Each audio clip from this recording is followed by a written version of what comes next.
Une des plus anciennes civilisations du monde, patrie du bouddhisme, religion brillante, tant par sa pensée philosophique que par son art et ses textes religieux qui remontent à plus de 3500 ans.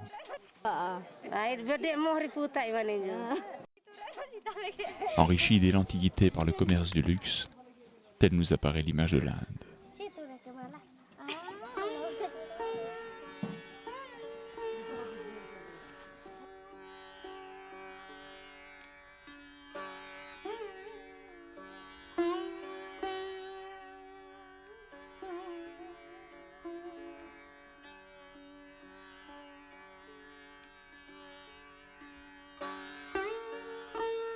Parmi les 25 États qui constituent l'Inde, celui d'Orissa est sans aucun doute un des moins connus, des moins évolués aussi. 35 millions d'habitants, dont la moitié sont analphabètes, une économie reposant presque partiellement sur une maigre agriculture, cet État fait figure de parent misérable dans un pays pauvre.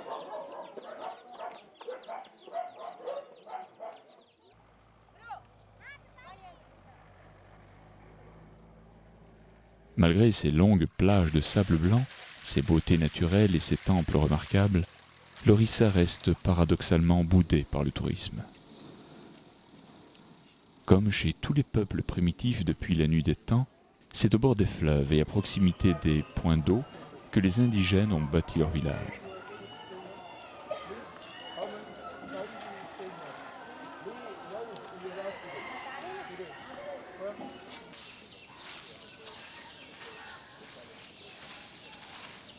Avec pour seul matériau la terre et la paille, l'architecture des habitations est sommaire. Une terrasse et une pièce unique qui sert à la fois de chambre à coucher, de garde-manger et de placard.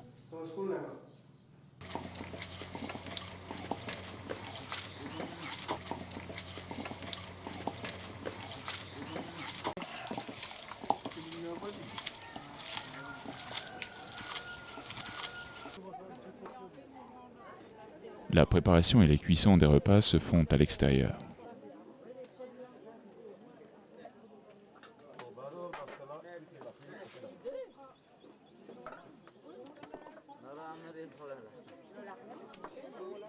Est-il utile de vous préciser que nous n'avons pas bu ce thé-là?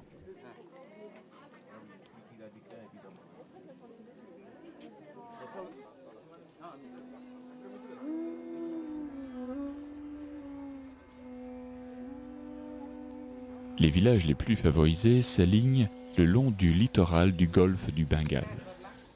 Témoin de cette situation privilégiée, une école.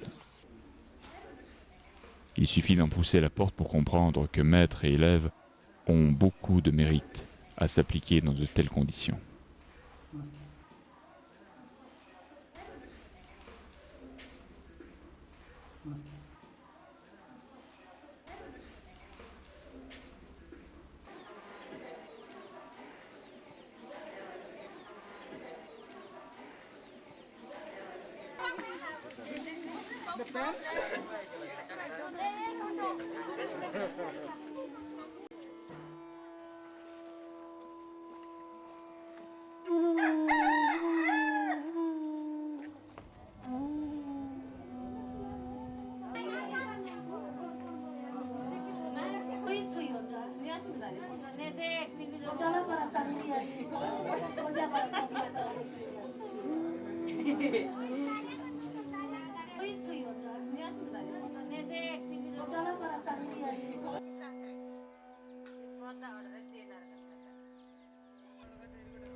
La longue façade maritime, les nombreux lacs et rivières assurent, grâce à la pêche, une bonne part de la subsistance des Orias.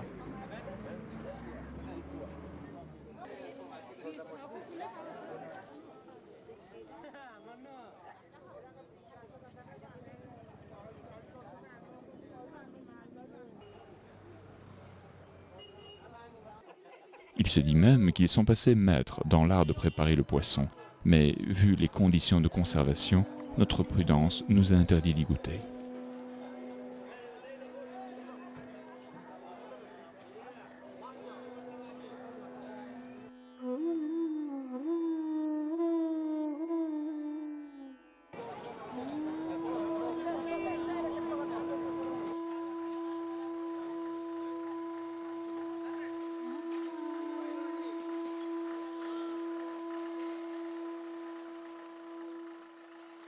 Si chez nous, le ministre des Communications se débat avec les problèmes de la limitation de vitesse et celui des vols de nuit, là-bas, en matière de circulation, les préoccupations sont nettement plus terre à terre. Et les obstacles y font souvent un effet bœuf.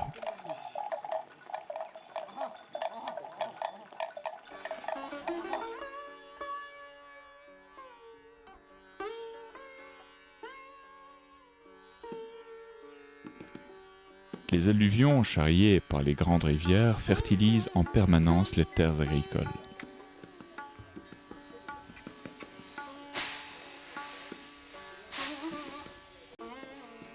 Riz, légumes, jute, canne à sucre sont les principales ressources de la plaine côtière. 80% de la population sont employés aux travaux agraires.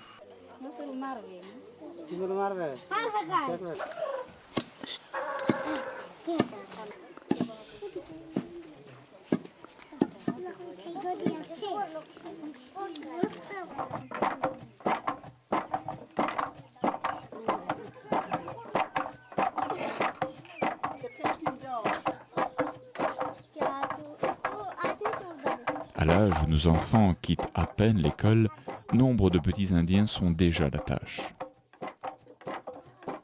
Il y aurait du pain sur la planche là-bas pour les responsables qui chez nous désapprennent le goût de l'effort à nos petits écoliers.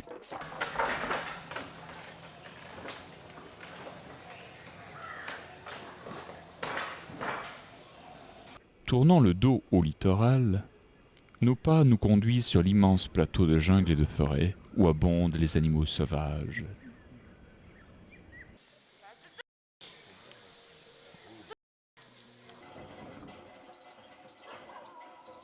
C'est aussi le refuge de 62 tribus recensées, souvent oubliées et dont les origines, la langue et les coutumes remontent à la nuit des temps. La plupart de ces communautés tribales vivent encore essentiellement de chasse et de cueillette.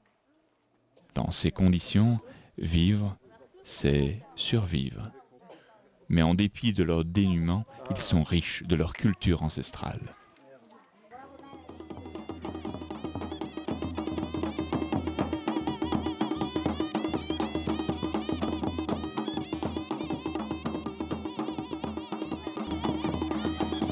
Cet héritage séculaire leur permet de s'exprimer dans leur musique et leurs danses rituelles.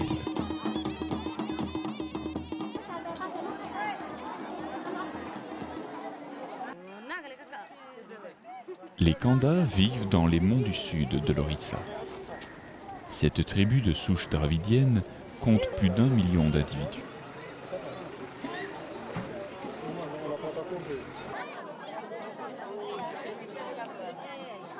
Les hommes sont de redoutables chasseurs. Armés d'arcs et de flèches, leur manière de souhaiter la bienvenue n'est pas rassurante.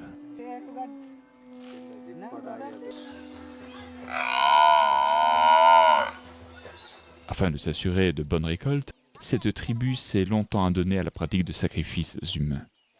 Aujourd'hui, c'est le sang d'un bœuf qu'ils versent en offrande à la terre nourricière.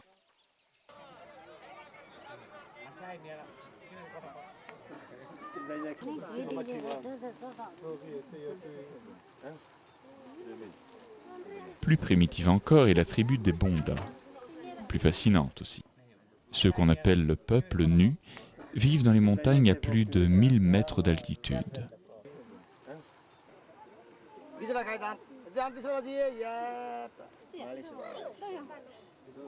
L'accès à leur village est formellement interdit à tous les étrangers. On les rencontre seulement sur les marchés où ils pratiquent l'échange des produits de la terre.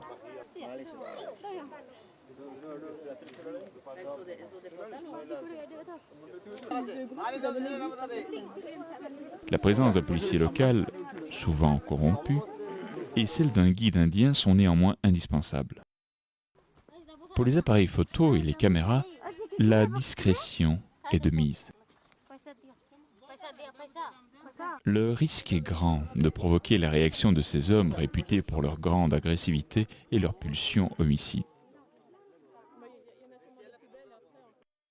Il n'est pas rare en effet qu'un bonda aille jusqu'à assassiner un de ses proches qui l'aurait provoqué.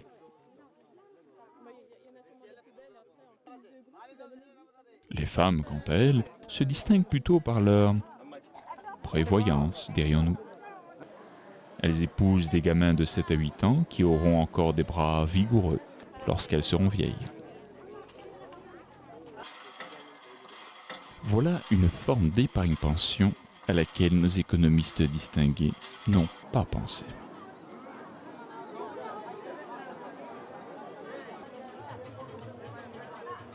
Est-ce pour oublier l'âge de leurs épouses que ces hommes abusent d'alcool? Nous n'avons pas osé leur demander.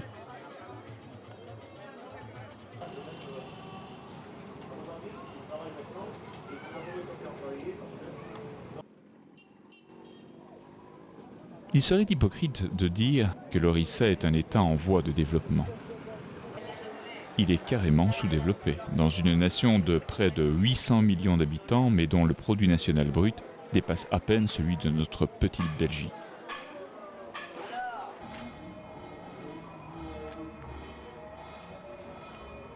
Paradoxe pour cet immense pays qui, au cours des siècles, suscita par ses richesses naturelles les convoitises du monde entier.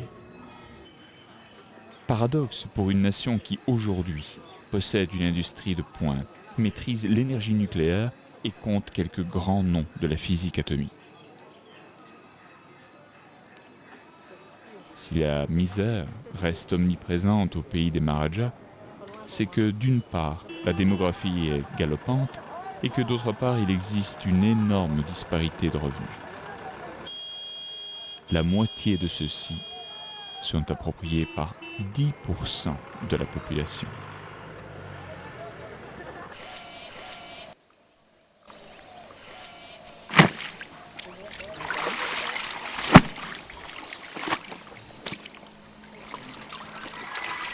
Les Orias se contenteront-ils toujours de vagues promesses de jours meilleurs? Seul l'avenir nous l'apprendra.